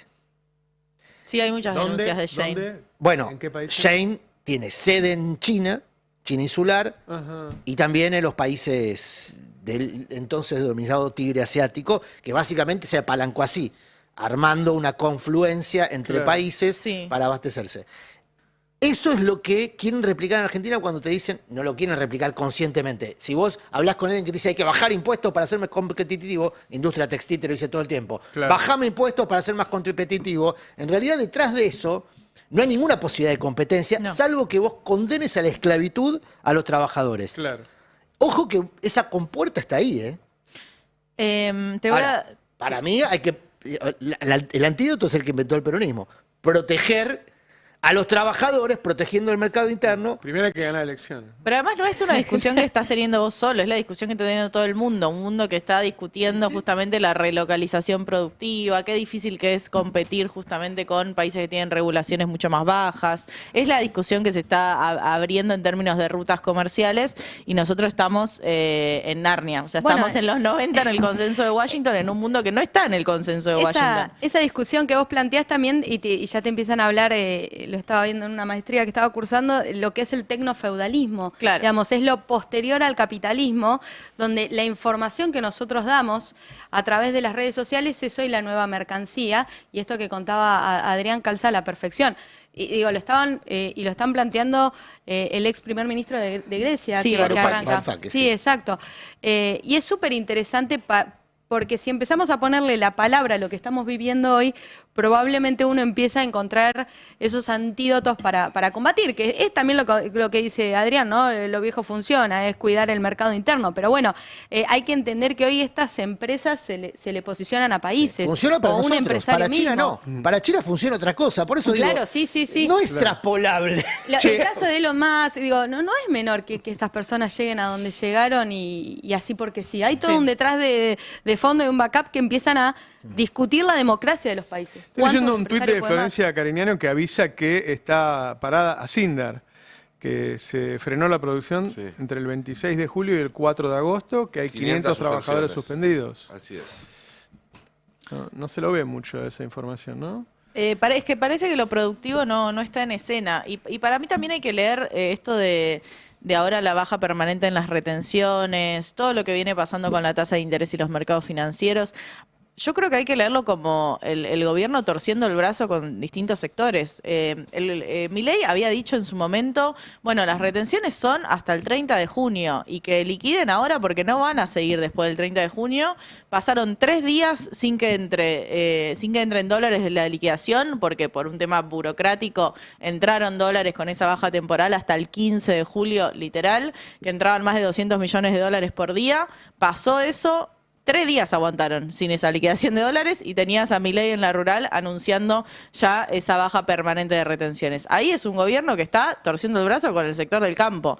Vos después tenías el Caputo queriendo que los bancos bajen la tasa de interés y se pongan a prestar y den créditos para tratar de incentivar la economía. Los bancos le dijeron, no, vamos a presionar al dólar. Le tuvieron que aumentar 10% la tasa. Hay que ver qué pasa con la licitación de mañana, pero también es un gobierno que le está dando un plan platita a los bancos. Entonces hay un gobierno más débil con sectores muy fuertes, pero un gobierno muy fuerte con los sectores más débiles diciendo, no, yo voy a vetar igual el aumento de las jubilaciones, la moratoria, la emergencia para las personas con discapacidad. Y yo creo que hay algo que de este lado hay que poder capitalizar eso, porque si no parece que, bueno, siguen los éxitos del gobierno y lejos de ser un éxito, esto complica incluso en la propia hoja de ruta del gobierno, bueno, el superávit fiscal, complica todo lo que lo venía complicando y el por qué no hicieron esta baja de retenciones de manera permanente y ahora, bueno, hicieron este ida y vuelta. Las bajaron, las subieron y al mes las bajaron de nuevo. Sí. Y cada vez lo celebraron como si fuera una nueva conquista. Es buena esa. Es el título de tu programa, Roberto. Te toman por boludo.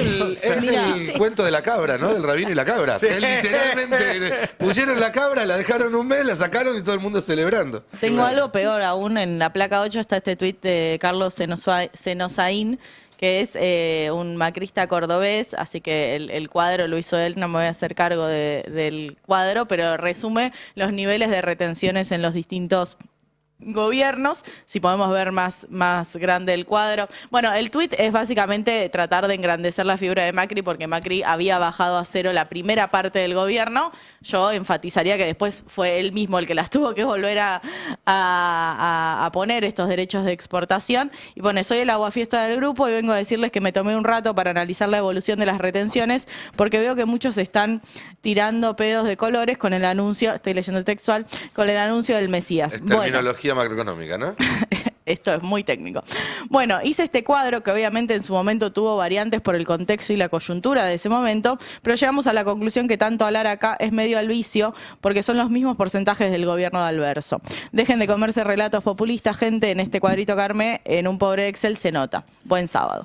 En el cuadrito hay un resumen obviamente sesgado porque no todo el kirchnerismo tuvo esos niveles de retenciones, sino que fueron los picos con el 2008 y el precio y todo lo que ya sabemos que sucedió, pero más allá de eso me interesa pasar, si se quiere, a la parte de Macri y Alberto Fernández. Bueno, con Massa como ministro de Economía, con el dólar soja, con esos incentivos, efectivamente tenían unos niveles de retenciones de derecho de exportación muy similares a los que consiguieron ahora. Entonces tampoco es que hay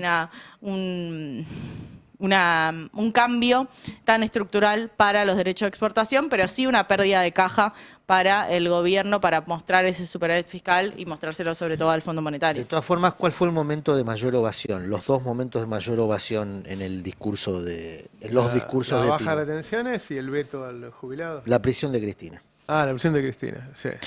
Ese es el elemento central que hace que todo esto que se explica de manera empírica, con datos, pase absolutamente por el costado de personas que básicamente están inflados de odio. Fueron inflados de odio desde el 2008 para acá a repetición, todo el tiempo. Todo el tiempo, sigue. La culpa de cualquier cosa que ocurriese. Lluvia, la culpa de Cristina. Sequía, la culpa de Cristina. El precio de la soja se cayó a la mitad entre el 2008 y hoy, la culpa de Cristina. No me alcanza la guita para comprar gasoil. 17 años hace que están con ese discurso. Exactamente. Pero los dos momentos de mayor ovación fueron, si hubiese un aplausómetro, ¿no? No, tenés razón. El momento en el que Pino celebra, primero lo hace Pino, el presidente de la Ciudad Rural, en su discurso. ¿El futuro ministro de Agricultura, decís vos? Dicen eso, hay que ver. Ya están tanteándolo. En principio... Dicen que va a hacer algo, no se sabe qué. Van a renovar el gabinete después de octubre, eso ya es algo que en el gobierno lo dan por hecho, y aparentemente en estas negociaciones que hubo en torno de esto, estaba también hay resistencia de las otras Pino. tres agrupaciones, ¿no? De CRA...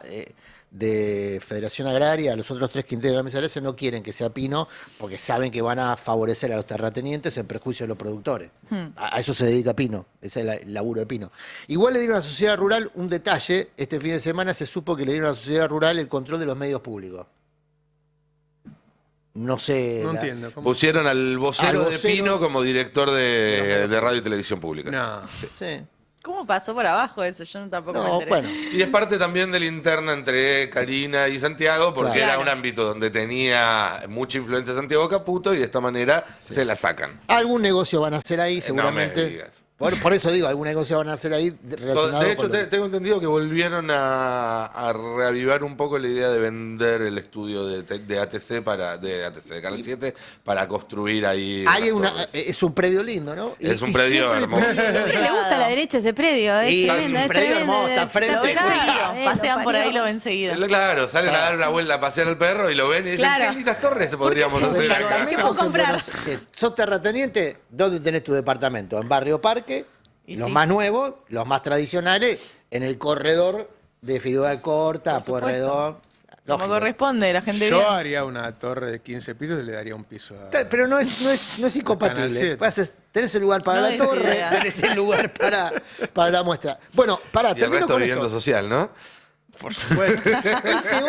Ese odio explica por qué la prisión de Cristina, que al principio el gobierno consideraba que era un mal Ahora dato, lo ve como un triunfo propio. Ahora lo empieza a decir nosotros fuimos. Lo está usando. Claro. Aprendió a sacarle jugo en pocas horas. Sí, hasta que le caigan las causas propias. Yo te escuchaba, porque hay un electorado anti-Cristina muy fuerte. Muy fuerte. Yo te escuchaba anoche en otro medio que no voy a mencionar, pues medio de la competencia. Con Tomás Rebor. La competencia. ¿No? Se enoja el Tano. Bueno, te escuchaba anoche diciendo que una de las cualidades que vos destacás de Axel es su inteligencia. Y Sí. que una persona inteligente, sobre todas las cosas, aprende. Sí. ¿No? Se distingue por eso, por su capacidad para aprender. Bueno, yo no le resto esa capacidad no a Milei, sino al dispositivo que Milei gerencia como CEO en la presidencia. Y ahí se hace indispensable entonces la figura de Santiago Caputo. Claro. Mucho se habla de este encono de Karina. Santiago Caputo es claramente el tipo más inteligente del mundo. Yo creo que el entorno empresario le va a decir, no podés prescindir de Santiago Caputo. No, pero lo quieren limitar. El entorno empresario no está conforme, sobre todo Urnequian, insisto con la figura de Urnequian, que se fue antes porque tenía frío, no escuchó el discurso del presidente. Porque hacía frío. ¿qué dueño se queda para el discurso del CEO, muchacho? No pasa eso. El del dueño habla el dueño, no habla el gerente. Si habla el gerente porque el dueño no está. Digamos así. Perdón, digo esto porque se supo que le van a dar el negocio de intercargo, ¿no? Sí. El problema ahí, en todo caso, me parece que tiene que ver con otra cuestión, que tiene que ver con, de nuevo, ¿no? ¿Hasta dónde qué le van a seguir permitiendo hacer a Milei siempre y cuando les garantice las 2 o 3 cosas que ellos quieren? ¿Cuál es el límite que le puede llegar a poner el establishment argentino a una figura como Milei? Porque después así como está el pensamiento de hay que limitar a Santiago Caputo, también hay empresarios que te están empezando a decir hay que limitar a Milei. No, bueno, pero la limitación de Milei es Guillermo Franco. Por eso ahora hablan del cuadrilátero. Porque el tema es, Santiago Caputo... Que también era empleado de Urnequian. Jerarquizado. Claro. En relación a Milei, Sí, el empleado sí. jerárquico. Milei tenía una oficinita en el fondo. Sí, se reunía con el que fue jefe de gabinete, duró poquito, ¿cómo se llamaba? Pose. Se reunían a tomar café, no sé si conocen el edificio del Grupo América, es un edificio muy particular, pues es una manzana, y en el centro tiene un jardín, justo en el centro de la manzana. El pulmón de la manzana sería. Y ahí pasaban horas, Pose y Milei, haciendo nada, porque... Haciendo nada. Claro. Que tomaban café. Pero una cosa...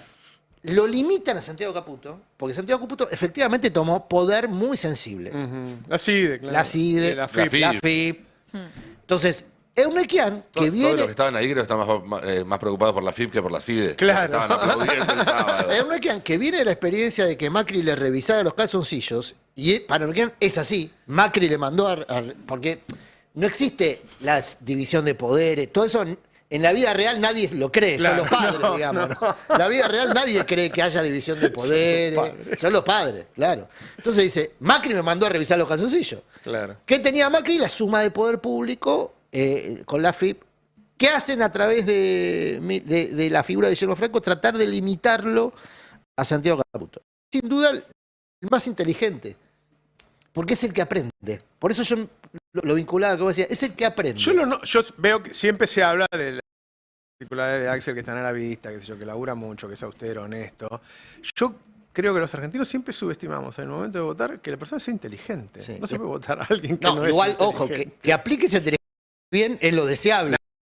Claro, yo le conocí un hijo de puta que era muy inteligente, que era Caballo. Claro. Y vos lo claro. ves.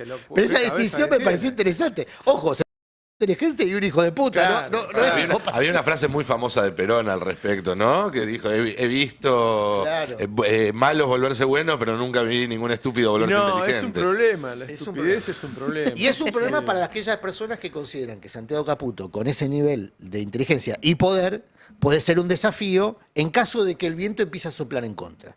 Porque ahí, cuando el viento empieza a soplar en contra, alguien que tiene como misión la sustentabilidad. ¿Cuál es la misión de Santiago Caputo? Hacer sustentable el proyecto Milei. ¿Cómo se logra la sustentabilidad? En función de las circunstancias. Te sopla el viento en contra, tenés que tirar lastre y tirás lastre. O sea, funciona así. Claro. Así funciona la sustentabilidad del poder. Te lo traduzco, o para ponerlo en términos, no quiero hacerte vos cargo, es una interpretación, no una traducción. Hace 2 semanas contamos que había empresarios que ya estaban empezando a pensar en Victoria Villarroel como recambio de Milei. Bueno, no va a ser un proceso en el cual Milei no ofrezca resistencia, y el lugar de Santiago Caputo, con los mecanismos de control que tiene ahora, es un lugar que a los que eventualmente pueden estar del lado interesados de que Milei se corra, es un lugar molesto, es un obstáculo. Va a ser un defensor de Milei hasta último momento, Santiago Caputo, y tiene herramientas muy poderosas para defenderlo. Entonces, en gente que ya está pensando en un plan B, y lo digo con B corta, Santiago Caputo es un obstáculo a remover. Claro, claro. Sí, no sé si te interpreté. Sí, correcto. Y tuvo su cosplay Villarruel, y no es un dato menor. Cristina Pérez. Con el mismo sombrerito que había llevado Villarruel el año ¿vieron pasado. que se disfrazó de Villarruel? Se luqueó igual, sí. Sí, eso es un cosplay. ¿No? Y la sentaron atrás de Milei para que salieran todos los planos. Claro. Había una Disfrazada intención de de mostrarla, de mostrar ahí. Claro. Y ahora una Villarruel que no estaba ahí porque no la dejaron entrar, no porque no quisiera ir. A la tarde sale Cristina Pérez y hace periodista independiente. Sí, Súper independiente. ayer también, ¿no? Le regalaron un Martín Fierro, vale, lo ganó, no sé cómo funciona eso. Pero... Creo que cuando es regalo, no necesariamente, por definición, tiene que no haber una contrapartida. ¿No? Un regalo es desinteresado siempre. No sé. Pero también aprovechó su momento para dar un discurso en favor del periodismo independiente. ¿En serio? Sí, claro, naturalmente. Sí. Bueno, pero le dieron a Jonathan Viale ayer un Martín Fierro también. Se lo negaron a los compañeros y quiero denunciar eso. Empezamos a romper todo y sentaron. ¿Pero ustedes hicieron la transferencia? Claro, bueno. Claro, ahí está. Bueno, hay que ver que yo digo que los cobran, ¿no? Por ahí eso influye un poco. Tu archivo no colaboró, eso es verdad.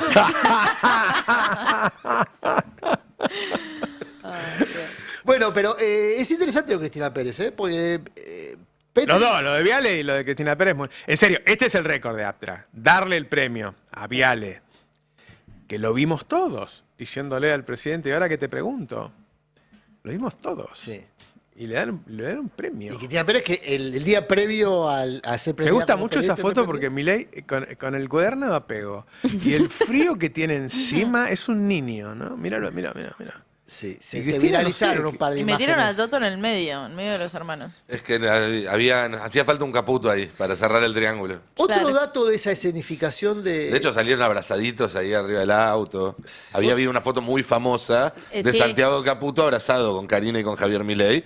Y medio que la reactuaron cambiando de Caputo. Cambiaron un Caputo por razón, otro. Sí. Y lo dejaron bien lejos y separado por Pino. Después de Pino viene Jorge Macri, que es el anfitrión, porque esto ocurre en la ciudad de Buenos Aires. Claro. El dato político es que no se hablaron, no se saludaron, ni siquiera formalmente, Milei con Jorge Macri.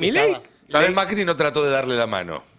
Contemos lo bueno. La vez pasada había tratado de dar la mano y lo dejaron pagando. Esta vez por lo menos, eso no se Milei hace. le armó con inteligencia artificial un posteo a Macri para ganar la elección y lo acusa a Macri de hacerle trampa en la Van a ir elección. juntos en octubre. ¿En serio? Ahora, ¿Están negociando eso? ¿Hasta ahora están negociando eso? Bullrich dijo que no. Jorge Macri lo sugirió. Públicamente dijo. Y Bullrich quiere ganarle a los Macri. Y Bullrich dijo que no va a haber. Y hubo una comunicación formal, informal del equipo del PRO que dijo dos cosas: que Ritondo no se va a meter en la elección de la ciudad porque no quiere más quilombo. Parece que Mauricio Macri le dijo, andá, no quiere más quilombo. Lo van a buscar en PBA a Ritondo. Después del cierre de listas de lo que fue Provincia de Buenos Aires, el PRO va por su cabecita. Yo miraría igual de este lado del Río Bravo. También. ¿Quién es el candidato del peronismo? Por eso, gran nota de Fernando Silveira, donde cuenta el lío. ¿Y cuándo cierra? El 17 de agosto. El domingo 17 de Mariano agosto. Recolde seguramente va a encabezar la boleta de senadores para, sostener la banca que tiene hasta ahora. El tema es la boleta de diputados, porque entran 4 diputados, 5 si hace una muy buena elección el peronismo. Ajá.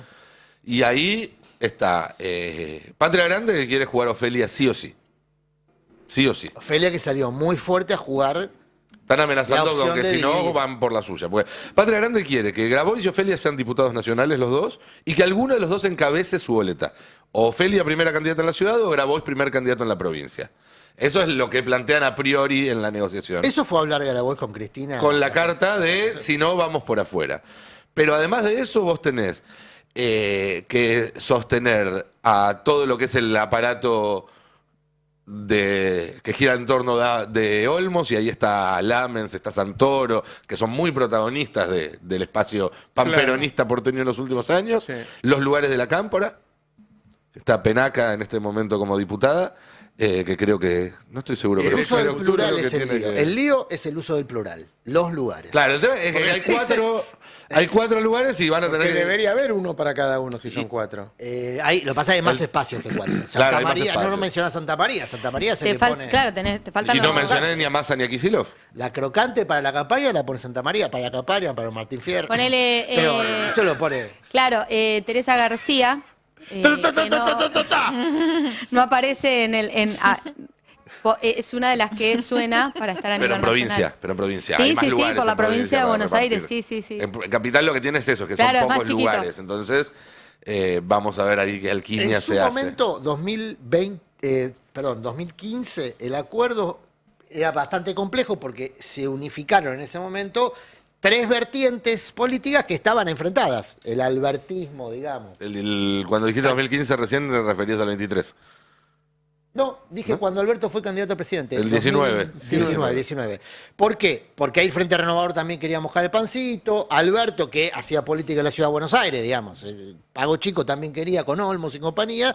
La Capri. ¿Y qué se hizo ahí? Se incorporó a Pino Solanas, ¿recuerdan? Otros espacios políticos. Se hizo una lista larga. Es una lista de 10 entrables, cuando en general siempre entran 4 como mucho. 5 en una buena elección. Pero había 10 entrables. Entre ellos, por ejemplo, Eduardo Valdés, que hoy es diputado, porque entre otras cosas se fueron consiguiendo lugares en el Poder Ejecutivo. Claro, cuando ganás un ejecutivo, vos das cargos y de esa manera das el vas doble. vaciando la lista. Hay 10 Van entrables. subiendo, Claro, claro. Si entran 4, pero el segundo y el cuarto se van a ministerios, entonces el quinto y el sexto terminan Pino entrando. terminó en Francia. Pino por ejemplo, terminó que en la era embajada. Claro. Y así con varios. Y terminó siendo diputado Eduardo Valdés, que no había entrado, pero que era el que tenía que entrar. Ahora, si van unidos, se llevan el 1 y el 2, se llevan minoría y mayoría. Si va unido la Libertad Avanza y el Sí. PRO en la Ciudad de Buenos Aires, ganan la elección y quedaría el de minoría para que lo disputen el peronismo contra el espacio que encabeza Lustó y demás que va a jugar ahí. Eso para Senado. Para Senado, exactamente. Por eso también va madurando un poco, después de la elección en Capital a legisladores porteños, esa unión. Porque hasta antes de la elección de legisladores porteños había una idea de la Libertad Avanza y el PRO de que si iban separados, podían quedarse con los 3 senadores. Podían salir primero la Libertad Avanza y segundo el PRO, y de esa manera te quedabas con los 3 senadores. Cuando vieron que el PRO no le daba para eso, terminó sacando solamente 15 puntos, dijeron, bueno, mejor vayamos juntos y garantizamos que por lo menos metemos los 2. Porque en un escenario donde quede peleado entre la Libertad Avanza y el peronismo, corres el riesgo ¿Y de... esos candidatos son los que más miden del peronismo en Capital? No vi encuestas de Capital últimamente. Estamos mencionando a quiénes: a Ofelia, a Lamens, a Y a Mariano Recalde. Mariano como Recalde senador. para Senado. No lo sé, les pregunto, no lo sé. La El verdad. que más mide es Santoro, pero Santoro no va a ser. Porque No, ya fue Santoro candidato. ya fue Es el candidato. que más mide, Ajá. objetivamente hoy. Pero no va a ser. Yo creo que Ofelia... Ofelia mide bien. Sé que mide bien hace años, digamos, No tengo el detalle, pero consistentemente. mide bien. Pero salió a jugar fuerte, con el tema Sí. de la división de las listas. Vamos a ver. ¿Queda cuánto? 17 de agosto. 20 días. Claro. Sí, 20 20 días, días. 3 semanas para el cierre de listas. Si les pareció que estuvo picante el cierre de listas, No, bonaerense, esto va a ser. agárrense de la Ay, mano. espera. Porque además son 24 Nos cierres vamos, nos en vamos, paralelo. que viene Adrián Murano si no se arma quilombo. No, sí, claro. No me apuro por Adrián Murano, sino por los auspiciantes. Está muy bien, está muy bien. Lo importante primero. Sí. Muchas gracias. No, que no hable más. Muchas gracias por acompañarnos. Un abrazo a todos y a todas. El Destape 1070. Radio y punto.